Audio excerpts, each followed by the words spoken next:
Hey there, welcome back to my Braille series. In today's video, we're going to be talking about some of those things you have always wanted to know about Braille. Welcome to my channel. If we haven't met yet, my name is Julie. I'm a little person, so I'm only 3 feet tall, and I'm also blind. And now that we got the boring introduction out of the way, let's get to the fun stuff, okay?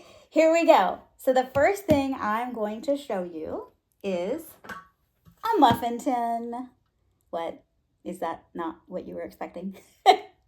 So the reason I have a muffin tin here is that this is actually the way that my Braille teacher taught me about the basics of Braille. And I would say this is a pretty common teaching technique, and it's pretty cool. And you know why? So the cool thing is, this is a muffin tin that has 6 slots in it that you can put muffins in while you're baking them. And this actually is a really great representation of Braille because Braille also essentially has 6 dots. And you use those 6 dots to create all the letters of the alphabet and all the symbols that you need. And the neat thing is that Braille dots are arranged exactly like they are in this muffin tin. So if you have a muffin tin at home that has 6 slots in it, go grab it. You're going to want to check it out at some point soon. So my teacher used to use this to show me what all the Braille alphabet letters looked like. And really for me, it was felt like. So she would take golf balls and put them in these slots to represent the different dots. And she would create the Braille alphabet letters and all that kind of stuff. She would use golf balls to do that. And some people, I think, use tennis balls too. So you could do either. And when she would put the little balls in these slots, I could then feel them and learn what all the formations felt like. And then I could practice on paper. So that's how we did it. And just so you know, I am holding this muffin tin in portrait mode. I'm going to call this portrait mode. If you think about a phone orientation, if you hold your phone up and down, it's called portrait mode. And if you hold it sideways, that's horizontally, this is called landscape mode. So it's important to hold your muffin tin in portrait mode. So that way you have 3 circles that are going down the left side. So you have 1, 2, 3 going down. And then on the right side, you have 1, 2, 3 going down. So this is what a Braille cell looks like. So I'm actually going to show you a couple things using this muffin tin today, and then I'm going to put it away, but you will see it again in more videos. So do not be afraid. We will have more fun with the muffin tin later. Okay, so I don't have golf balls because even though I love using those, I figured they would fall out while I hold this up and down, and it would be a crazy video. But instead of balls, I actually have little muffin papers or cupcake papers, whatever you want to call them. So I'm going to use these to demonstrate a couple things here about Braille. So what I'm doing first is I have 6 papers here, and I am putting them all in here. So each little slot is going to get 1 paper, and now the whole muffin tin is full. So this right here, my friends, is what a Braille cell looks like when it has all the dots in it. And this is actually what, oh no, speaking of things falling out. Sorry, one of them fell out, but have no fear. It never did that when I was practicing, you guys. Yeah, no, life is fun. Okay, back to what I was saying, which was what? Okay, this is what we call a for sign. So whenever you see a Braille cell that has all 6 dots in it, this actually stands for the word for. So for example, if you were writing the sentence, I am looking for you, this is the symbol that you would use for the word for. I am looking for you. So this is actually the first thing I think I learned in Braille. And yeah, it's really interesting. So that's what it means when all the dots are there. And now I'm going to show you one more thing. So people tell me all the time that they see Braille out there in the world in public places, whether it's on a sign or on elevator buttons or ATM machines, stuff like that. And people are so curious and they want to know, what does it all mean? And they would love to be able to read it, but it does take a while to learn Braille and what it all is. However, there is one symbol I am going to show you because I think you might be able to actually look for this out there in the community next time you are somewhere that you see a Braille sign. This is a number sign, okay? So to describe it to you, it has one dot on the left side of the muffin tin at the very bottom, so it's in the bottom left corner. And then the right side of the muffin tin has all 3 dots filled in. So 1, 2, 3 going down the right side. These things were staying in so much better before. They're trying to be ornery. They know they're on camera. So anyway, this is a number sign, and I think this might be something you could actually look for. So if you are in an elevator where there are a lot of buttons for the different floors, check to see, can you find a number sign? Or if there's a sign in the hallway that has a room number on it, you should see this number sign. And actually in Braille, this is kind of interesting. This is the way numbers work in Braille, okay? You ready? So in Braille, they don't have symbols that are just for numbers. What we do is we take alphabet letters and we recycle them to make them numbers. So for example, if you have a letter A that's just by itself, with other characters or whatever, it's a letter A. But if you have the letter A, but you put a number sign in front of it, then you know that it's the number 1. Or if you have the letter B and you put a number sign in front of it, then you know it's the number 2, and so on. And you do that all the way until you get to the letter J. And the letter J in Braille with a number sign is the number 0. So the number 0 is the letter J in Braille with the number sign. So if you wanted to write the number 10, what you would do is you would have the number sign, and then right after that, you would have the letter A and the letter J, and that would give you the number 10. Did you totally get lost here? Because I kind of confused myself. So hopefully you followed me. But I just thought you might enjoy hearing a few details about how all of that works. Okay, I'm going to put my muffin tin away, but don't worry, you will see it again on future videos. So next, we're going to talk about some fun info about Braille, how it was invented, and then I'm going to talk about a little more of how it actually works.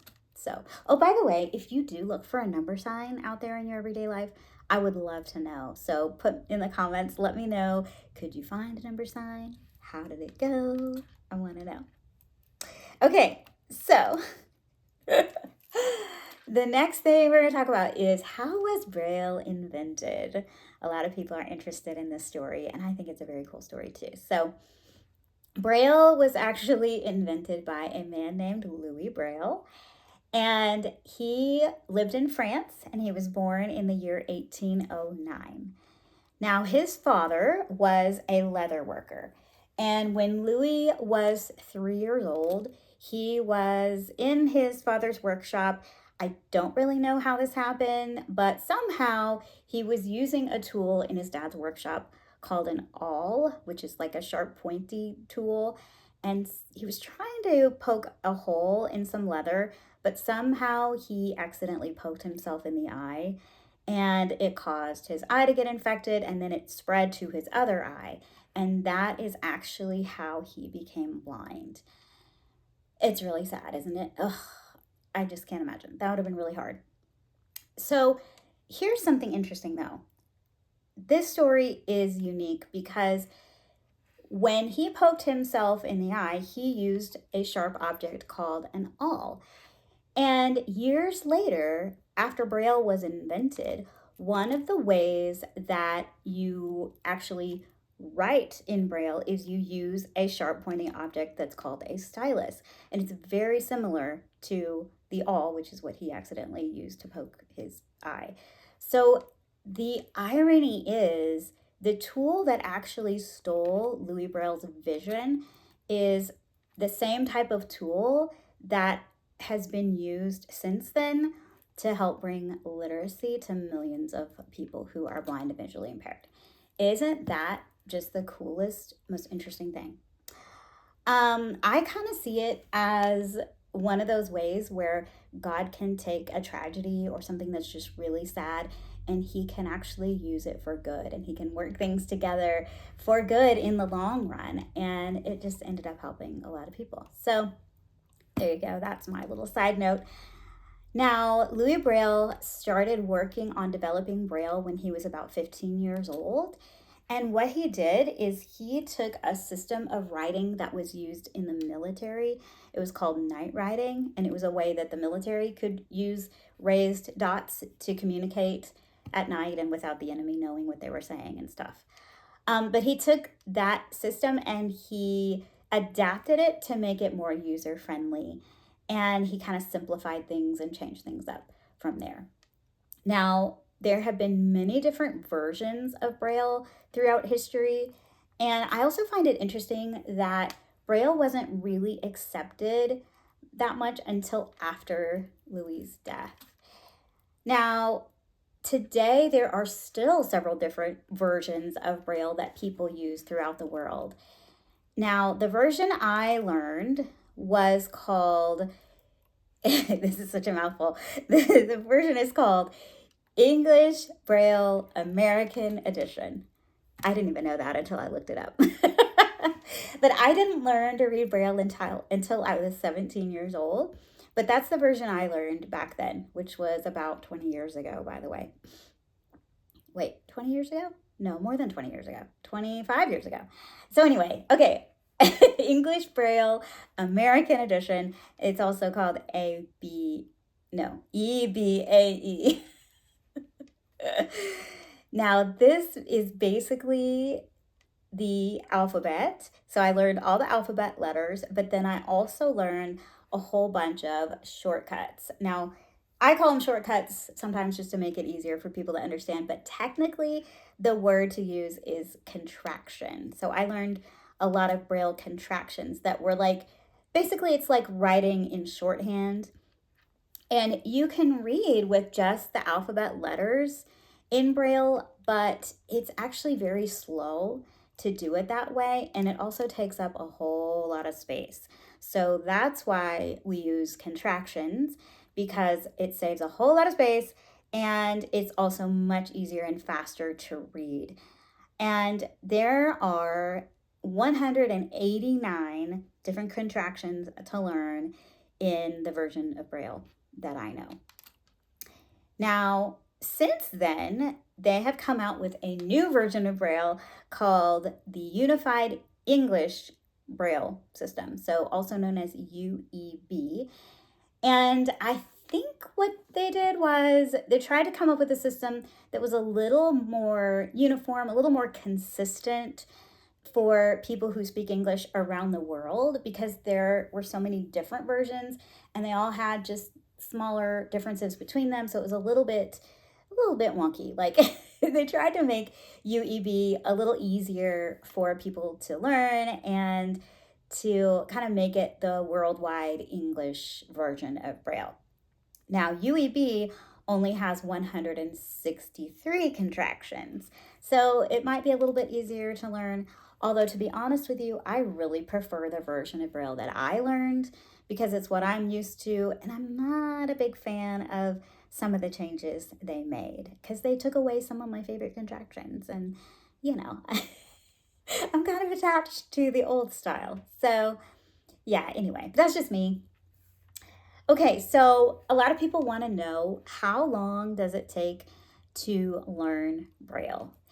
And that is a complicated question sometimes, but I'll tell you what statistics I found, all right? So if a child needs to learn Braille early on and they know, the family knows that their child needs to learn Braille from the get-go, they can just start in kindergarten or pre-K or preschool or whatever they do. They can start really, really early, just like sighted children learn the alphabet letters as soon as they're able to, right? And pretty much it follows a similar timeline. So as a child is learning Braille in kindergarten, it's kind of the same pace as their sighted peers. And as they get older and go through elementary school, they continue to learn it, and they might learn contractions as they're getting older. So, by middle of elementary school, they are typically reading at the same pace and on the same level as their sighted friends. So that's kind of the general idea. Now, if you are an adult and you're interested in learning Braille and you're wondering how long it would take you to learn, this is the information I found about that, okay? So if you're an adult and you just want to learn uncontracted Braille, which is basically just the alphabet letters and punctuation and numbers, I'm guessing. I don't know if there's more to it than that, but basically you don't want to learn contractions. That would take an average adult around 3 to 6 months. And if you wanted to learn contractions along with your alphabet, that might take around 1 to 2 years.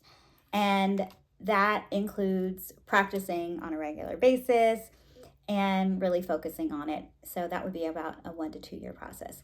So it does take patience. It can feel like a long process. But you got to remember, it's basically like learning a new language. So you just start slow. You start with the little easy words and easy letters and contractions and all that. And then you just kind of work your way up to the more complicated stuff. Now, a lot of adults might just learn uncontracted Braille. So basically just the alphabet and the simple stuff.